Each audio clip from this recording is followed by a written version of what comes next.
So today we're going to be talking about using a template to get started with our layouts. I love templates. I use templates almost every time I scrap a layout. It helps me just to get started. A lot of times by the time I finish my layout, it doesn't really look much like the original template, but I just think of them as kind of a springboard for my layout, a way to get started. So we're going to open up real quickly a template. And I have these templates here that are for sale in my shop at the DigiChick.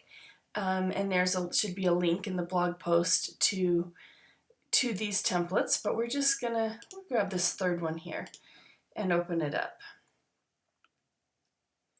And it will take just a moment to open because, well, my computer runs slower when I'm recording, but there we go.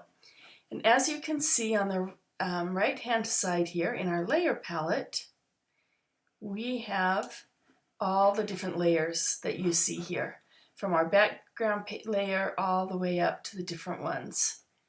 And I'm not really sure why they're all locked, so I'm just going to quickly unlock them. There we go. And we're going to start with the very bottom layer, and we're just going to bring in a paper. Now I will be using the place feature to do this. This is my favorite way when I'm scrapping to bring things in because it's super quick. If you've been opening it in a different document, either sliding it over or copying it and pasting it, you're going to love this feature. So you just go to File, Place, and then I'm going to go to my papers. And let's do a yellow paper for this one. And then you just click the check mark. And that's it. It just places it right there in where it needs to be. Now we're going to go up to the next layer, which is this little blue box here in the top left-hand corner. And we're going to bring in another paper, and we'll do the striped paper this time.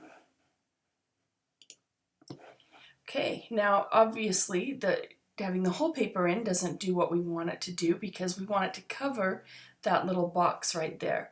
So this is where we use a clipping mask. To do this, we just go to the layer of the striped paper, right click on it, and find Create Clipping Mask. And that's it. It clips it right to it, and we haven't made it permanent. You could still change out that paper.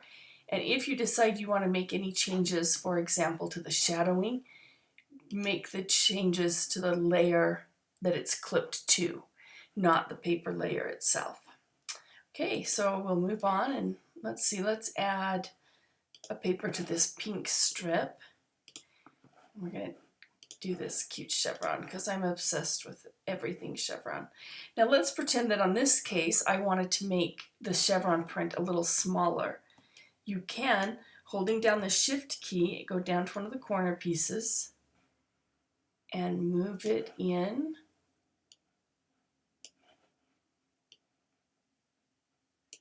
And then click the check mark to accept the changes. Slide it over like that so that it covers all parts of the pink. Right click, Create Clipping Mask. And there you go. Okay, now we're going to move up and we're going to do one of the photo layers. Now in this particular, so here we're going to open up a photo. So we can do Place again. And I had already found all of the different folders I wanted to use and had them ready to go. So here we have this cute photo of my son. Now as you can see, because the photo itself isn't a true square, it just opens it up in part of it, and it will always open it up. It won't ever open it up bigger than what your foundational document is. So this photo, if I opened it up separate to edit it, would be a different size and would probably be a lot bigger in size because it was taken from a nice camera. But for this, so it does make sense sometimes to open up your photos separately, do any photo edits you want to them, and then copy and paste them over. But just for today's example, we're going to accept this change, and let's see where I'm going to put it right down here.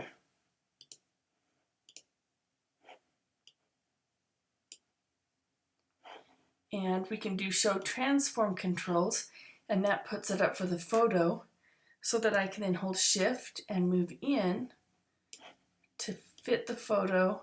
And I clipped it first because I wanted to see exactly where the photo would fit in my frame, in the square here, or the rectangle.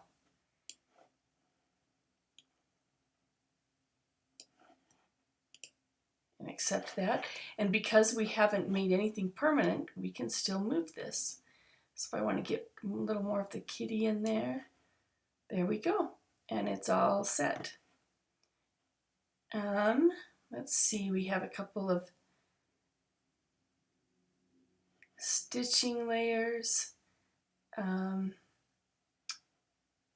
leaves. So here the leaves are acting as a placeholder. We're not going to clip a paper to these leaves. Instead, we're going to bring in our own leaves. So I'm going to do File, Place, and I'm going to go to where my paper was, and then open up that box and go to here, to my elements, and find the leaves that I want. We'll take this leaf here. And it's a lot bigger than I want, so I can just make it smaller, turn it,